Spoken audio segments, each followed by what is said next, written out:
काय करतं, RC network कशा करता वापरलेला, फ्रिक्वेन्सी करता वापरला. हे वन आउट ऑफ फेज, म्हणजे एका आरसी सर्किटचं काम आहे 60 डिग्री फेज, 60 डिग्री, 60 डिग्री. आता आपण फक्त याचा स्टडी करू, कुठल्या, पहिले आरसी सर्किटचा. आपल्याला ऍम्प्लिफायरचा स्टडी आहे. आरसी सर्किटला आपण याला काय म्हणतो की डॅम्प. आपण कॅपॅसिटरच्या अक्रॉस जर रेजिस्टन्स जोडलं तर काय, कसं डॅम्पिंग, कशी डॅम्पिंग फ्रिक्वेन्सी तयार होते, किंवा कॅपॅसिटरच्या अक्रॉस इंडक्टन्स जोडलं तर कसं, कशी फ्रिक्वेन्सी, म्हणजे कॅपॅसिटर डिस्चार्ज होतो, इंडक्टन्स चार्ज होतो, म्हणजे कशा टाईपनी फ्रिक्वेन्सी चार्जिंग डिस्चार्जिंग होते, हे आपण लेक्चर मागच्या याच्यामध्ये पाहिलंय, सब्जेक्टमध्ये, ईडीसी मध्ये तुम्हाला व्हिडिओ सुद्धा दाखवले होते. We have getting the dam frequency by the capacitor. Capacitor कसा असतो, पहिले चार्ज होतो आणि त्याला पाथ पाहिजे. डीसी जर त्याच्या अक्रॉस लावलं तर that capacitor is charge all the time. जो म्हणजे तो चार्ज प्रोव्हाइड करतो. एसी मध्ये कॅपॅसिटर काय होतो, चार्ज डिस्चार्ज होतो, कारण त्याला ग्राउंडिंग केलेलं आहे. चार्जिंग डिस्चार्जिंग, चार्जिंग डिस्चार्जिंग म्हणजे सायनोसायडल वेव्हफॉर्म असल्यामुळे तो काय होतो, कमीचा जास्त, जास्तचा कमी, mean that should be work according to the sinusoidal.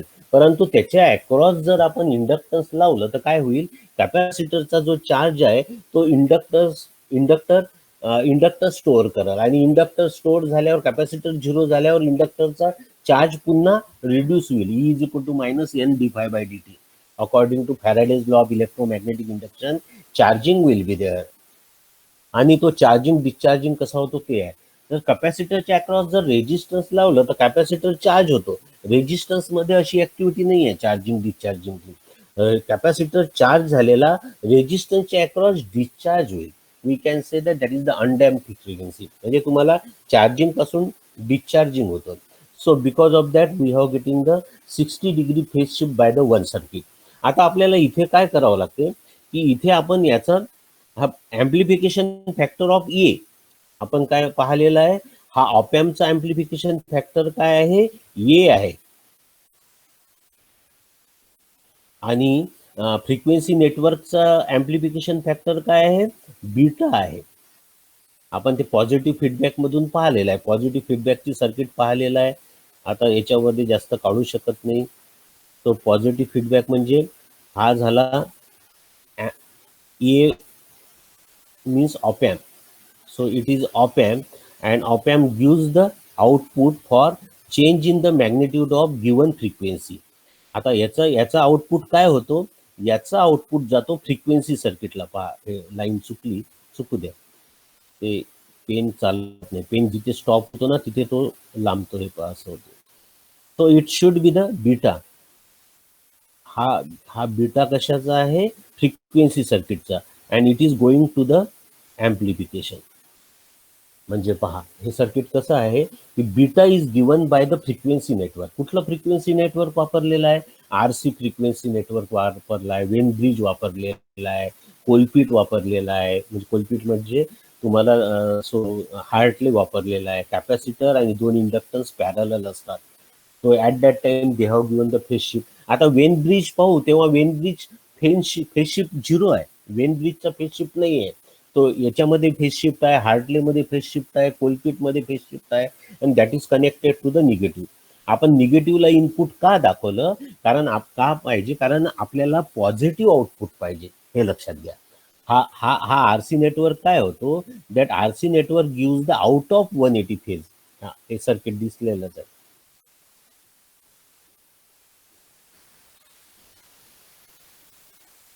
माझा हा कर्सर दिसत नाही, कर्सर इतका पॉइंट, कर्सर फारच बारीक आहे हा, त्याच्यामुळं कर्सर दिसत नाही. So we have getting here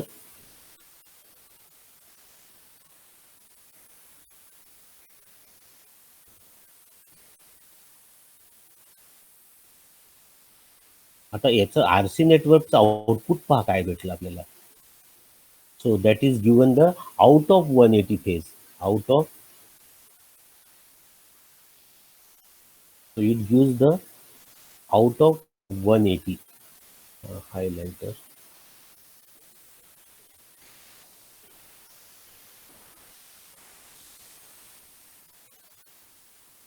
हां, इथे जर आउटपुट जर पाहिलं तर आउट ऑफ 180 आहे, हे लक्षात घ्या. इथे इथे पाहिलं तर हा 0 डिग्री आहे. 0 डिग्रीचा 180 आणि आउटपुट आपल्याला 0 डिग्री पाहिजे, म्हणून याचं काय केलं आपण, इन्व्हर्टिंगला इनपुट दिलं. इन्व्हर्टिंग काय करतं, त्याला पुन्हा 180 मध्ये कन्व्हर्ट करतं and we have getting the positive feedback. आपल्याला पॉझिटिव्ह फीडबॅक भेटलं. आता आपल्याला काय करायचं आहे, हा बीटा काढायचा आहे. So we have to find out the beta, gain of frequency network. लक्षात आलं का? गेन काढायचा आहे. Wien bridge oscillator, Wien bridge जेव्हा आपण घेतो त्या वेन ब्रिजचा सुद्धा गेन काढायचा आहे, आरसीचा गेन काढायचा आहे. आता गेन काढताना काय होईल, so this output is connected, this output is connected. Pen नसल्यामुळे मोठा प्रॉब्लेम येतो. दिस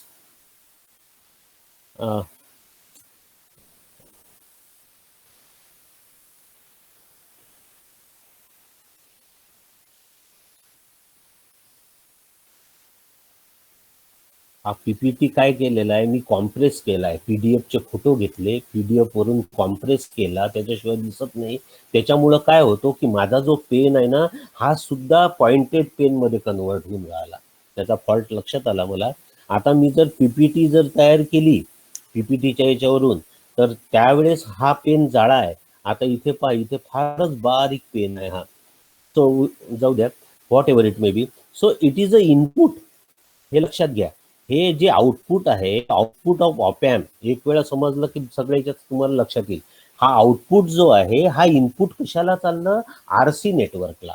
आरसी नेटवर्कला चाललं म्हणून हे इनपुट झालं आणि हे आउटपुट झालं. So we can say that it is a output. हे लक्षात आलं का? हे आउटपुट आलं आणि that output is getting to the inverting amplifier. आणि याच्यावरून आपल्याला आपल्याला याच्यावरून बीटा काढायचा आहे. आता हे पहा, याच्यावरून लक्षात आलं, हे इनपुट, हा इनपुट कुठनं आलेला आहे, ॲम्प्लिफायरच्या आउटपुट मधून. आणि याचं आउटपुट, याचं जे आउटपुट आहे, हे आउटपुट कुठे चाललं, इन्व्हर्टिंगला. हे निगेटिव्ह, हे लक्षात घ्या. आता आपण याच्यामध्ये हे जर काढताना आपल्याला काय काढायचं आहे, बीटा. तर बीटा काय राहील, सो बीटा इज, आता हा क्वेश्चन आहे, what is the beta. Beta is the amplifying factor of frequency network. तर बीटा काय आहे, output voltage divided by input voltage. Output voltage divided by input voltage म्हणजे काय, V0 by V1, V0 by V1. तर आपल्याला हा V0 by V1 काढायचा आहे, V0 by V1, and that we have to find out. हा कसा काढतो आपण, तर याला आपण लेबलिंग करतो. So we have to find out. तर सरच दिसत नाही हे. So we have to find out. इतका बारीक आहे ना हा. So current I1 is flowing in this network, current I2 will be flowing in this network, current I3 will be flowing in this network. आणि हा जो नोड आहे, हा V1 आहे, हा V2 आहे आणि हा हा V3 आहे. तर आता आपण याच्या सुरुवात कुठनं करू, समजा V2, हा काय आहे, V2. So V2 is equal to,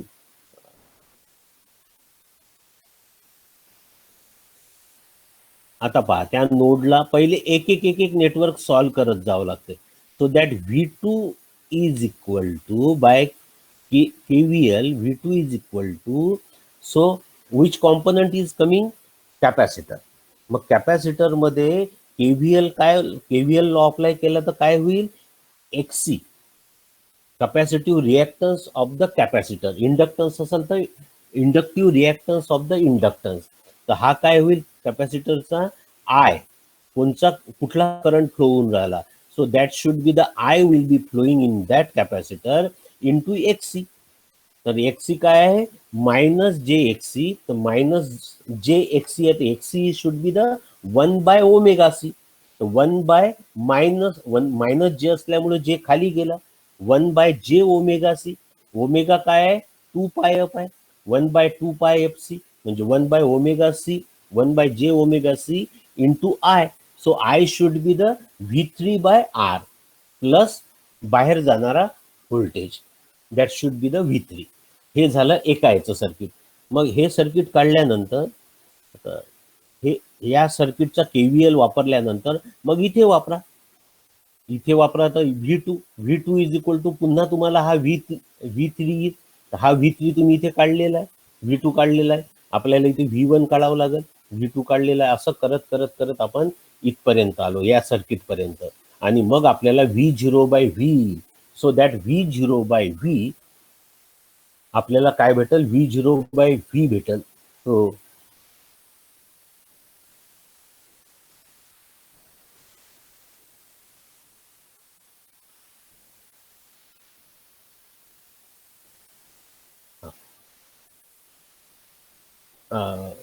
कशाचं आलं रे बाबा हे तर वेगळं आरशी.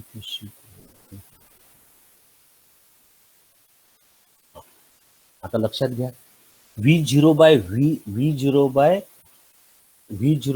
इनपुट, V0/इनपुट म्हणजे बीटा काढलेला आहे आपण, बीटा काढलं आणि बीटा काढल्यानंतर आपल्याला फ्रिक्वेन्सी काढायची आहे. फ्रिक्वेन्सी कशावरून निघेल, ओमेगा. तर आपण काय करतो, कन्सिडर इमॅजिनरी पार्ट कन्सिडर केल्यानंतर, तो मी पेन सिलेक्ट करतो.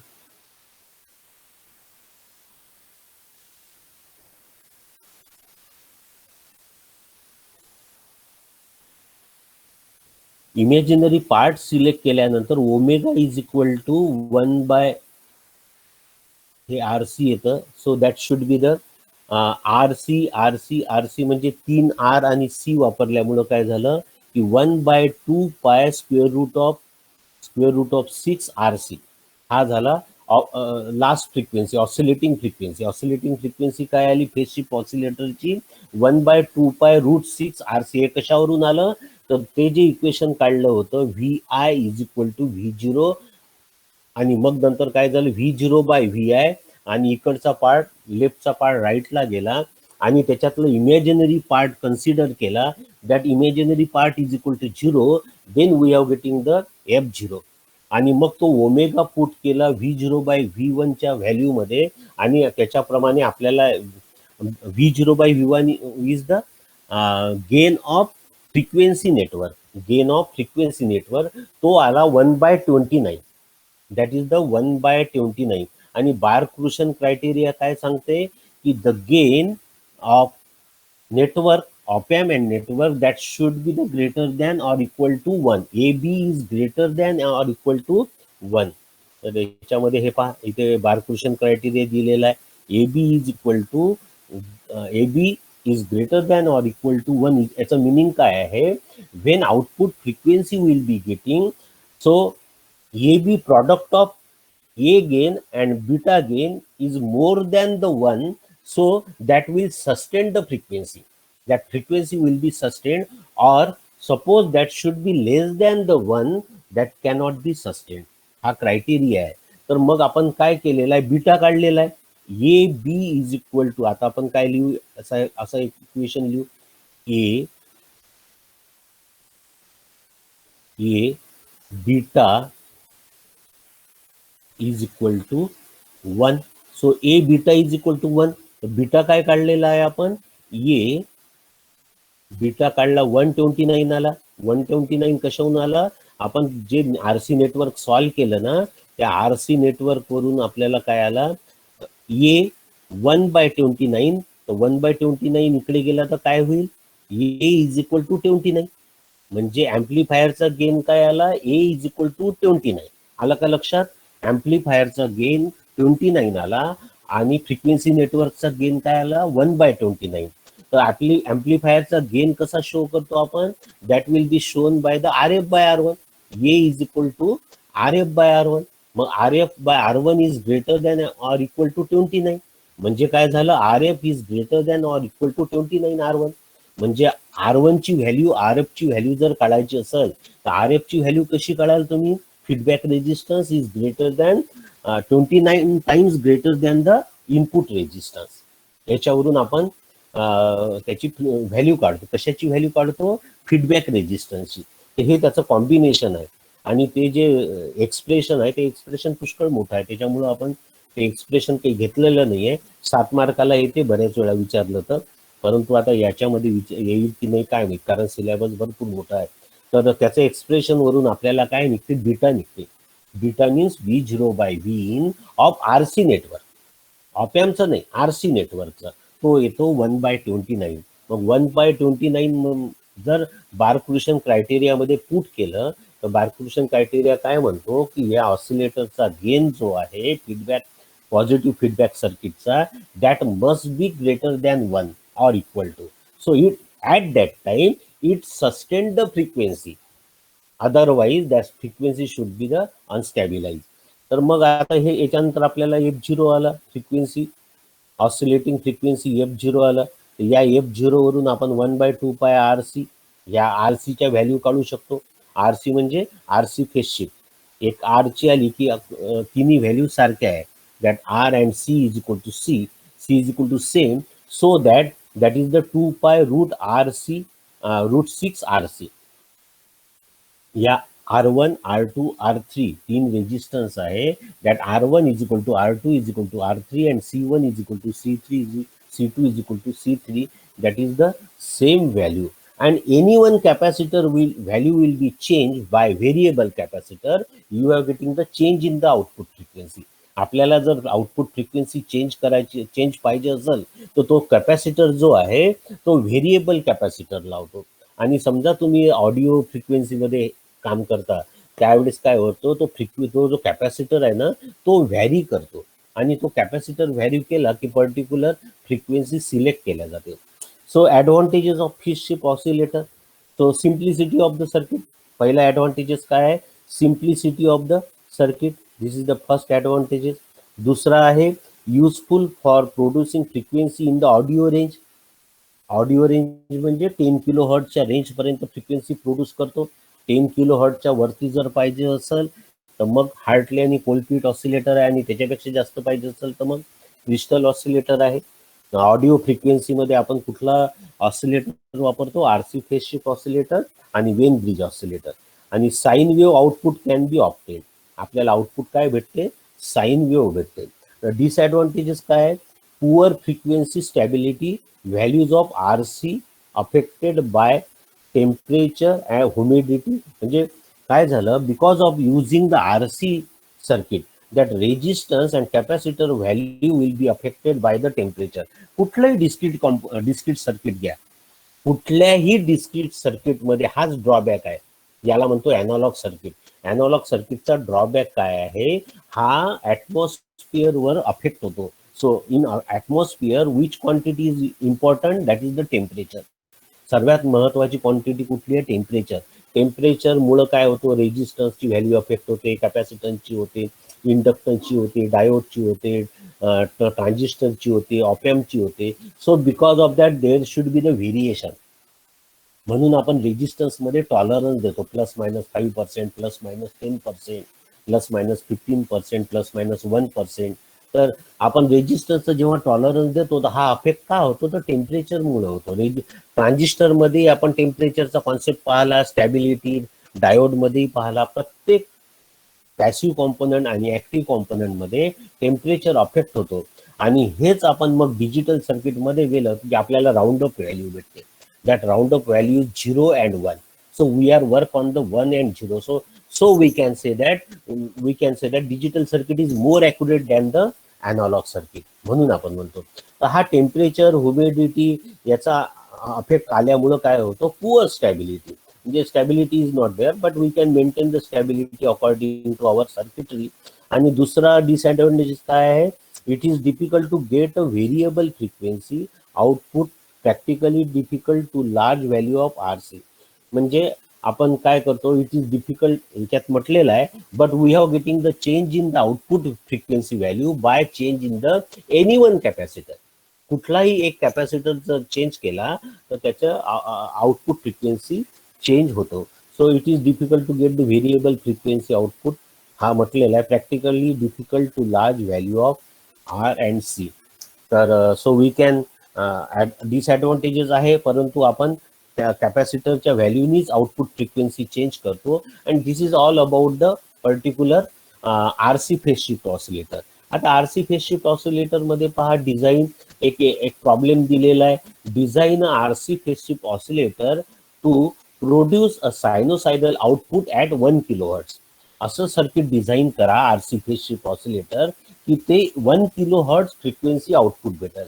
सो आउटपुट फ्रिक्वेन्सी ऑसिलेटिंग फ्रिक्वेन्सीचा फॉर्म्युला काय आहे, F0 is equal to 1/2π√6 RC. तर याच्यामध्ये आपण या फॉर्म्युल्यामध्ये व्हॅल्यूज पुट केल्या तर आपल्याला काय भेटतं, R is equal to 1/2π√6. F0 value दिली आहे 1 किलो हर्ट्ज फ्रिक्वेन्सी जनरेट करायची आहे. कॅपॅसिटरची व्हॅल्यू आपण अज्युम करतो, that value should be assume. Capacitor is equal to 0.01 microfarad याच्यामध्ये दिलेलं आहे. आपण अज्युम केलं ते लिहावं लागेल. Given that frequency of oscillation F0 is 1 kilo hertz and assume capacitor value 0.01. तर कॅपॅसिटरची व्हॅल्यू त्याच्यामध्ये पुट केली आणि F0 व्हॅल्यू दिलेली आहे, तर आपल्याला आर ची व्हॅल्यू माहीत पडते, that R is the 6.5 kilo ohm standard value. मग त्या व्हॅल्यू आपण या सर्किट डायग्राम काढायची. या सर्किट डायग्राम मध्ये 6.5 किलो ओम, 6.5 किलो ओम, 6.5 किलो ओम प्रत्येक रेजिस्टन्सला ती व्हॅल्यू लिहायची आणि कॅपॅसिटरची व्हॅल्यू अज्युम केलेली आहे 0.01. आता आपल्याला काय काढायचं आहे, आर एफ आणि R1. आर एफ आणि R1 काढायचं आहे.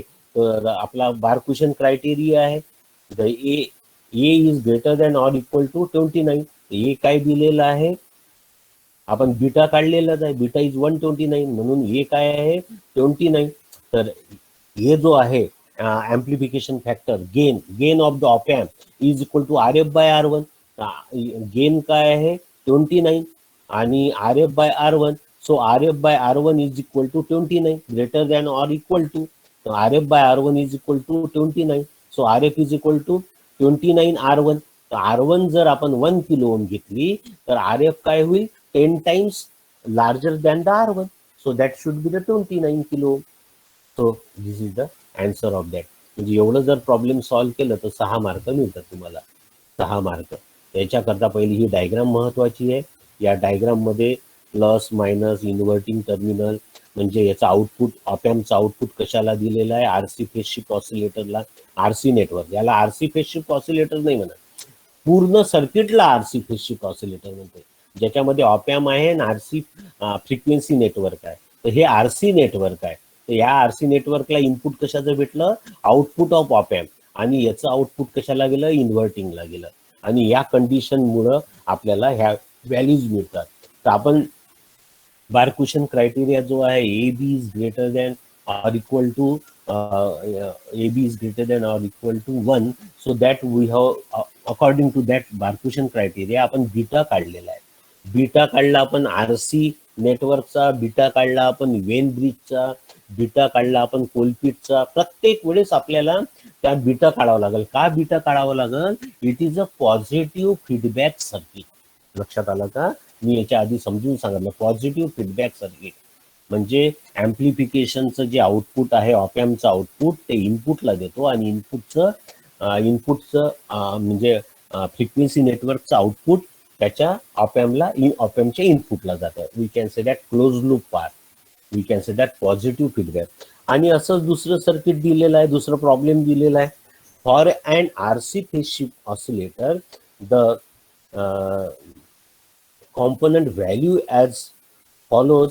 आर ची व्हॅल्यू दिलेली आहे 8.2 किलो ओम, कॅपॅसिटरची व्हॅल्यू दिली आहे आरसी नेटवर्क, हे आरसी नेटवर्कच्या व्हॅल्यू आहे.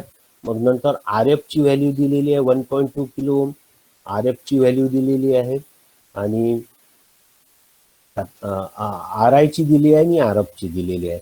याच्यावरून तुम्हाला काय काढावं लागते, determine whether we can get sustain oscillation. हे जे सर्किट आहे आरसी फेज शिफ्ट ऑसिलेटर, याच्या व्हॅल्यूज दिलेल्या आहे, याच्या ज्या व्हॅल्यूज आहे, हे आउटपुट सस्टेन करल का. आउटपुट सस्टेन करल हे कशावरून लक्षात येईल, gain is greater than or equal to 1. Greater A into B is greater than or equal to 1. 1 पेक्षा जर जास्त असेल तर इट कॅन सस्टेन. मग आता हे कशावरून काढू आपण, आपल्याला ए दिलेला आहे, ए काय, ऑपॅम्पचा गेन काय, A is equal to RF/R1. R F ची व्हॅल्यू दिलेली आहे 39 किलो ओम, R1 ची व्हॅल्यू दिली आहे 1.2 kilo ohm is equal to 32.1.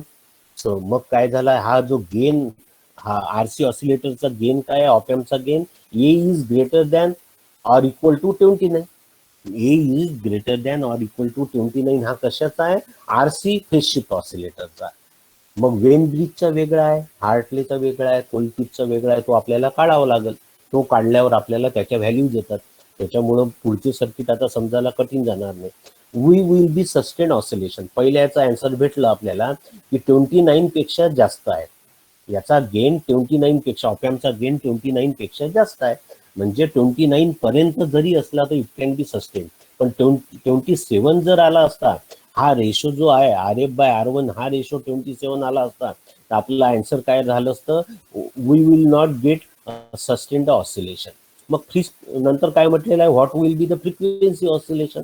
Frequency oscillation काय? F is equal to 1/2π√6RC. तर √6RC त्याच्यामध्ये व्हॅल्यू पुट करा. आरची व्हॅल्यू दिलेली आहे, कॅपॅसिटरची व्हॅल्यू दिलेली आहे, हा, आणि या आरसी दिलेल्या सगळ्या व्हॅल्यू दिलेल्या आहेत. तर फ्रिक्वेन्सी किती आली? 792 hertz. So this circuit will produce the oscillation up to the 792 hertz sinusoidal. हे त्याचा दुसरा प्रॉब्लेम झाला, हा त्याचा स्टडी झाला. So we have discussed the RC phase shift oscillator and problem on the RC phase shift oscillator. आता आपण पाहू वेन ब्रिज ऑसिलेटर. पहा, वेन ब्रिज ऑसिलेटर हे कशासारखं दिसतं? Wien bridge oscillator resistance type आहे.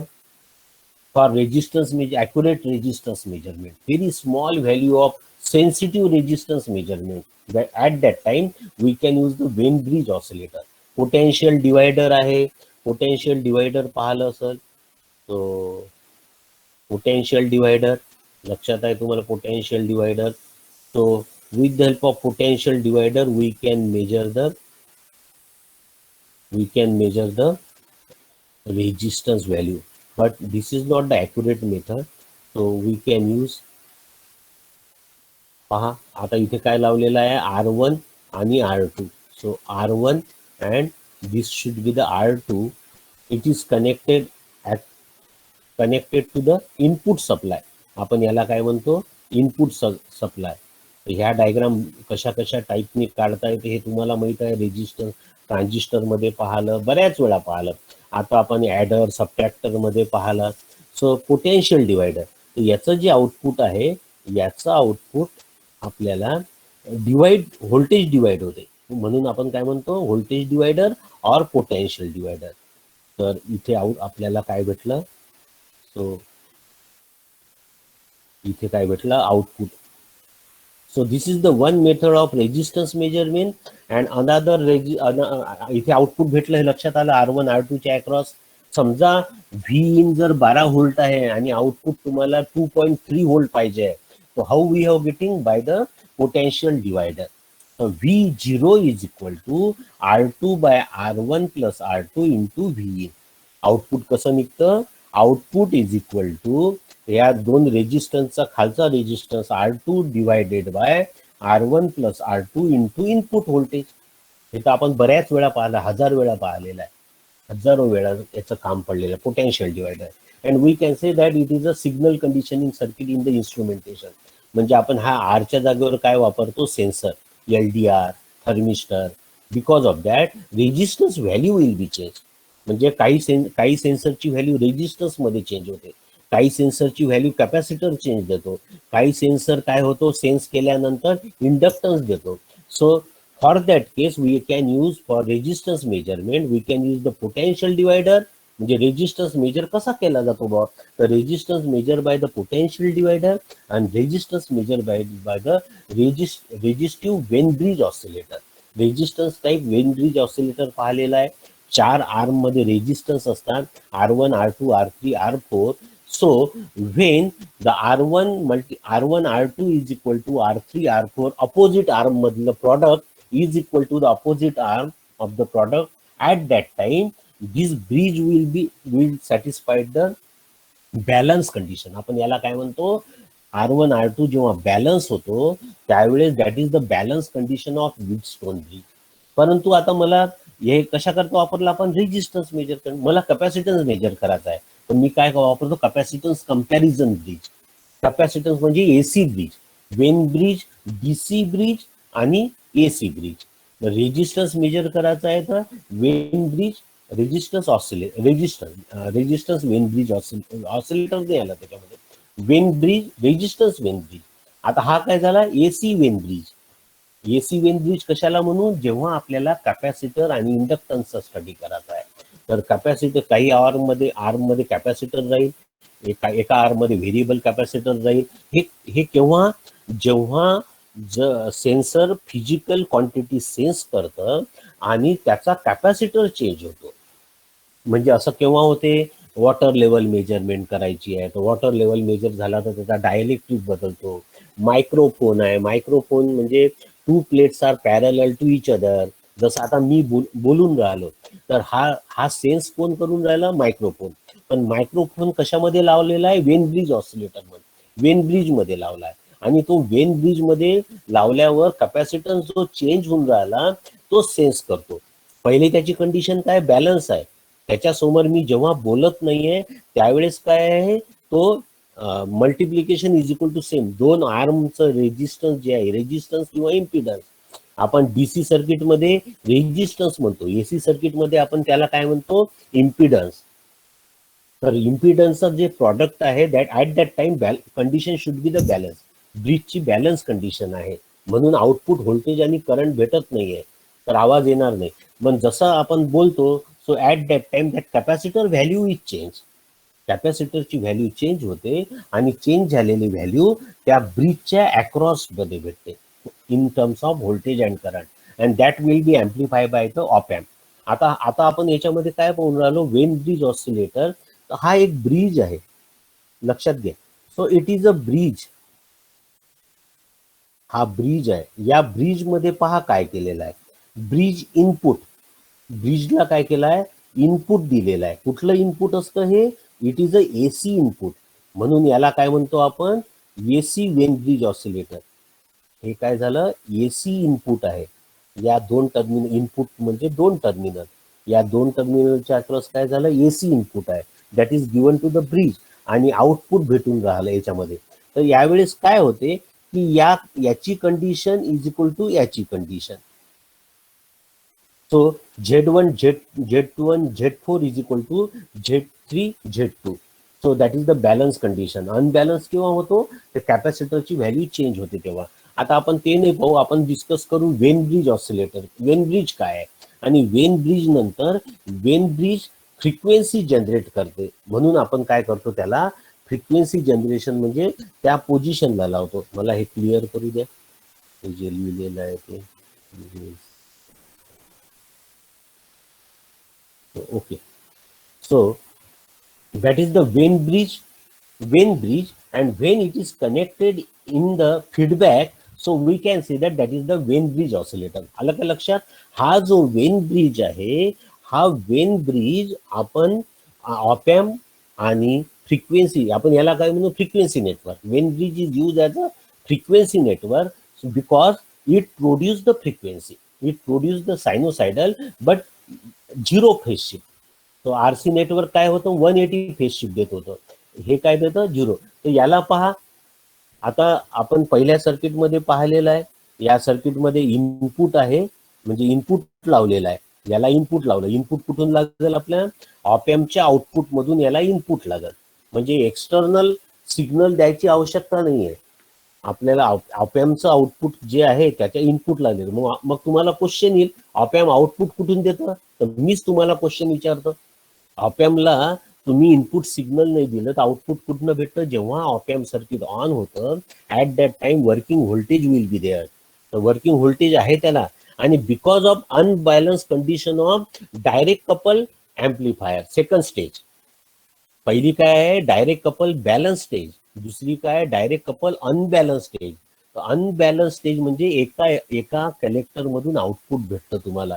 Because of unbalance stage output should be getting very small change will be there, microvolt, millivolt, but on that there will be the output will be produced in terms of sinusoidal output is produced, and that sinusoidal output is given to the bridge, given to the RC phase shift oscillator. त्याच्यावरून त्याला input मिळतं, आणि input मिळाल्यानंतर ह्या ज्या frequency network काय करतं, so it produce the oscillation. मग हे प्रोड्यूस ऑसिलेशन 180 फेज शिफ्ट असेल तर तो आपण इन्व्हर्टिंगला लावलं. आता ह्या ब्रेकचं 180 नाही आहे, so that will be the 0 degree phase shift. म्हणून हे कशाला लावलं आपण? इन्व्हर्टिंग ऍम्प्लिफायरला. आता जर हे सगळं जर आपण पाहिलं तर याच्यामध्ये पूर्ण डिस्कशन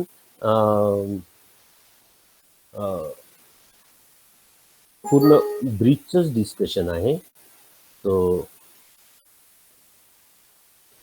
ब्रिजचंच डिस्कशन आहे आणि या ब्रिजच्या डिस्कशनमध्ये हे सगळं एक्सप्लेन केलेलं आहे.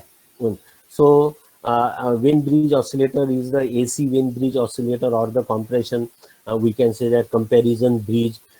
In ABR there should be the R3, in ADR there should be the C1 and R1. Capacitor आणि रेजिस्टन्स लावलेला आहे आणि इकडे कॅपॅसिटर आणि पॅरलल टू C2 लावलेला आहे. पहा DCR मध्ये काय आहे? पॅरलल आहे. या ADR मध्ये कॅपॅसिटर सिरीज मध्ये आहे. आता जर आपण याचं बॅलन्स कंडिशन पाहिलं तर DC ब्रिजची बॅलन्स कंडिशन काय आहे? R1, so this resistance multiplied by this resistance cross branch. R1 multiplied by R4 is equal to R2 multiplied by R3. At that time we can say that this bridge is balanced. दोन condition आहे ब्रिजच्या, balance condition, unbalance condition. Balance condition म्हणजे त्या value सारख्या असतात. that there should be the product of R1 R4 is equal to product of R2 R3 is balanced, and hence we can say that that is the balance condition. And balance condition ला meaning काय आहे? तो bridge output देणार नाही. that output of that bridge is 0 volt and 0 current. मग जसं तुम्ही काही अप्लाय केलं, आता काय अप्लाय करता हे कोणी सांगतच नाही, त्याच्यामुळे तुमच्या डोक्यात जात नाही. इलेक्ट्रिकल वाला जेव्हा शिकवतो तेव्हा तो फक्त अनबॅलन्स आणि बॅलन्स कंडिशन शिकवतो. करंट कसा काढायचा, बॅलन्स कंडिशन काय आहे.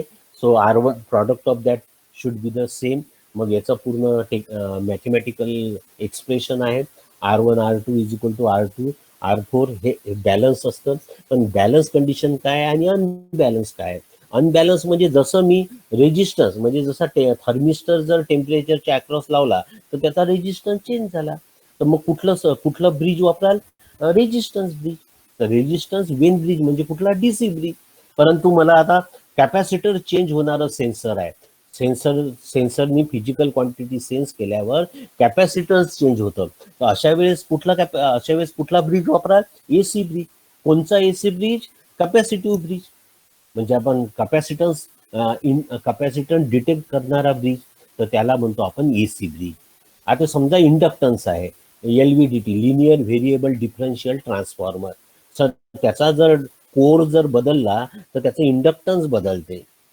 किंवा बऱ्याचशा ठिकाणी समजा मास मेजर करण्याकरता, प्रेशर मेजर करण्याकरता, so this all the physical quantity will be major by the resistive type technique, capacitive type technique and inductive type technique. मग रेजिस्टिव्ह टाईप टेक्निक करता आपण पोटेन्शियल डिवायडर आणि ब्रिज वापरतो, आणि कॅपॅसिटिव्ह आणि inductive sense करण्याकरता आपण वेन ब्रिज कुठला वापरतो? AC वेन ब्रिज वापरतो. तर कॅपॅसिटर टाईप आहे, तुम्हाला माहित आहे कॅपॅसिटर, इंडक्टर. आता आपण याची आपण कंडिशन पाहिली. DC ब्रिजची काय पाहिली? Product of cross arm is equal to product of cross arm. म्हणजे याचा resistance multiplied R1 R4 is equal to R2 R3. मग आता ह्या AC ब्रिज मध्ये काय R1 कुठे गेला? So there should be the 2 component. मग आपण याचं काय काढतो आपण? So at that time we have getting the impedance. आपण काय कन्सिडर करू? या नेटवर्कचा इम्पिडन्स काय आहे? Z1. हा Z1 हा पेन जो आहे ना, हा माझा पॉइंटेड पेन होतो, सांगितलं मी, कारण ती फाईल कॉम्प्रेस केलेली आहे PDF वरून. नाही तर PPTला जर हा पेन लावला तर जाळा पेन येतो. तुम्ही मागच्या वेळेस EDC मध्ये पाहिलं असं, EDCच्या PPT बनवलेल्या होत्या. या नोट्स वरून काय केलं? PDF बनवली, PDF वरून PPT बनवली. म्हणून PDF तशी दिसत नाही, त्याला कॉम्प्रेस करावं लागतं, म्हणून पेन सुद्धा तो कॉम्प्रेस होतो. सो Z1 आणि Z4. आता हा Z4 म्हणजे रेजिस्टन्स R4, याच्यामध्ये कॅपॅसिटर इंडक्टन्स नाही आहे, पण दॅट इज द Z4. आता याच्यामध्ये झेड इम्पिडन्स काय राहील? So we can say that it is a Z2. Z2 मध्ये कुठले कॉम्पोनंट आले? Capacitor is parallel to resistance. Resistance आणि कॅपॅसिटर हे पॅरलल आहे Z2 मध्ये. Z1 मध्ये रेजिस्टन्स आणि कॅपॅसिटर सिरीज मध्ये आहे. तर Z1 कसा काढायचा वगैरे ते तुम्हाला लक्षात आलं पाहिजे. आता आपल्याला पुढे बीटा काढायचंच आहे. जसं आरसी फेज शिफ्ट ऑसिलेटर मध्ये बीटा काढला ना आपण, that is the beta is equal to 1/29. तर बीटा 1/29 आहे, तर हे किती आला? 29. तसंच आपल्याला याचा बीटा काढायचा आहे. So that beta is 1/3. So that will be find out from the this circuit. परंतु आपण हे सर्किट सिम्प्लिफाईड नेचरनी ऑपॅम्पला कनेक्ट करू. तर Z1 म्हणजे काय झालं? R1 is in the series of capacitor, म्हणजे R1 plus C. R1 minus JXC. JXCचं काय आलं? मायनस JXCचं काय केलं आपण? Plus 1/J omega C. XC ला कन्वर्ट केलं omega C, 1/J omega C. आणि आता या दुसऱ्या आर्म मध्ये काय झालं? R2 is parallel to C2. R2 is parallel to C2 म्हणजे काय झालं? R1 R2/R1 plus R2. मग R2 आणि याचा कॅपॅसिटिव्ह रिॲक्टन्स काय? XC. मग XC काय झालं? 1/2πfc. तर हा काय येतो? So that should be the R2 into 1/J omega C divided by R2 plus 1/J omega C. अशा प्रकारे तुम्हाला इम्पिडन्स काढावं लागेल त्याचा. आणि इम्पिडन्स काढल्यावर आता पुढे आपण बीटा काढू. So that is about the bridge. आणि मग आपण हा ब्रिज काय केलाय? Bridge is use as a frequency oscillation. Frequency generation purpose we can use the bridge. आणि ब्रिजचं आउटपुट काय गेलं? ॲम्प्लिफायरच्या नॉन इन्व्हर्टिंगला. नॉन इन्व्हर्टिंगला का गेलं? Because bridge is given the 0 degree phase shift. आता हे सर्किट तुम्हाला असं समजणार नाही. आता याच्यामध्ये पहा काय आहे. या सर्किटमध्ये तुम्हाला आउटपुट पासून काय गेलेलं आहे? R3 आणि R4 आणि त्या ग्राउंडला आहे. आणि नंतर दुसरं गेलेलं आहे. आता हे दुसरं पहा. So second should be the output. एका पार्टला काय आहे? R3 R4 हे लक्षात घ्या आउटपुट. आणि दुसरं आउटपुट कुठे कनेक्ट केलं आपण? याला.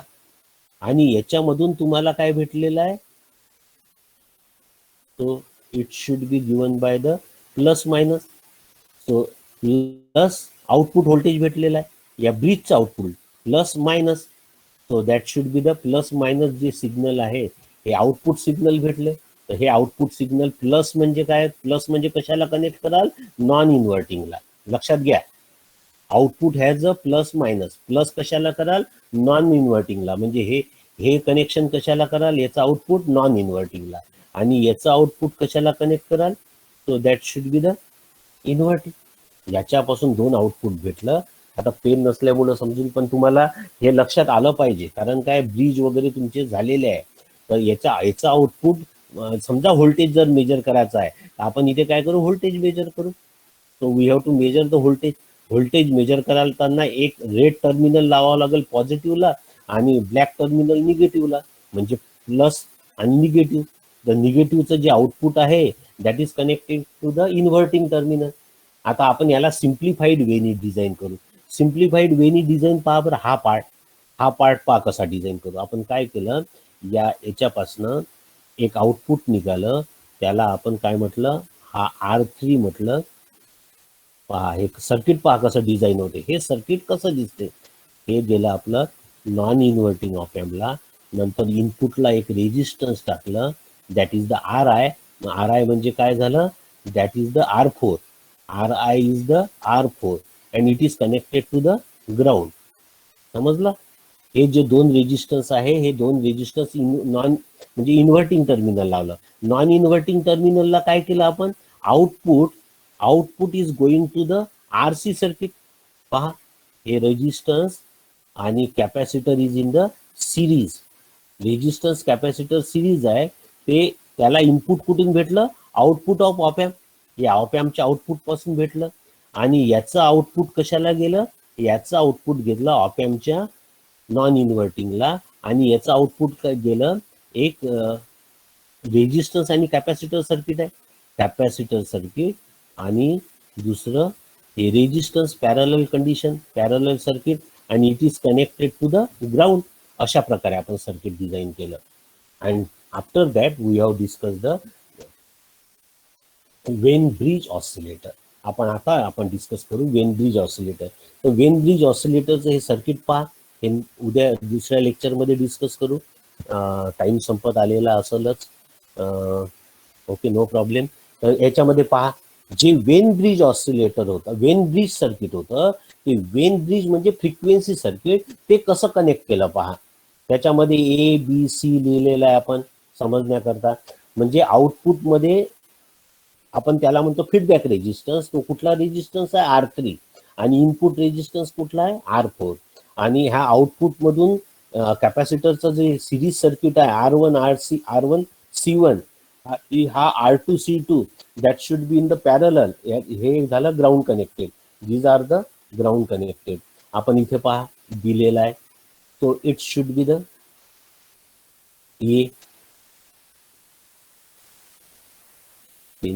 हायलाइटर सिलेक्ट करतो मी.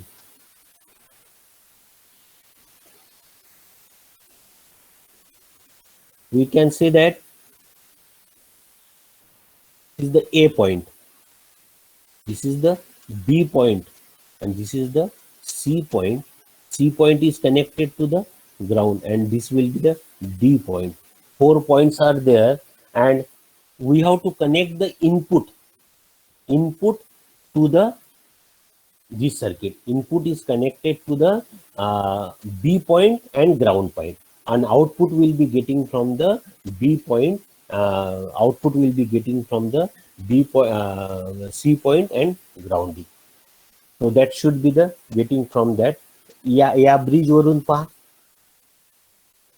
So we have to say that simplified way of the bridge. या ब्रिजला इनपुट पहा कुठे लावलेला आहे. So input, this is the input. Input is connected across the A and C terminal. A आणि C च्या टर्मिनलला input. तर इनपुट कुठनं भेटला आहे लक्षात आलं का? ऑपॅम्पच्या आउटपुट मधून इनपुट भेटलं आणि ते ब्रिजला कनेक्ट केलं. आणि ब्रिजचं आउटपुट कुठून भेटलं? या B आणि D मध्ये. B आणि D मध्ये आउटपुट भेटलं. ते कशाला गेलं? ऑपॅम्पला गेलं. एक टर्मिनल, हा जो B टर्मिनल आहे हा इन्व्हर्टिंग टर्मिनलला गेला, कारण हा निगेटिव्ह आहे.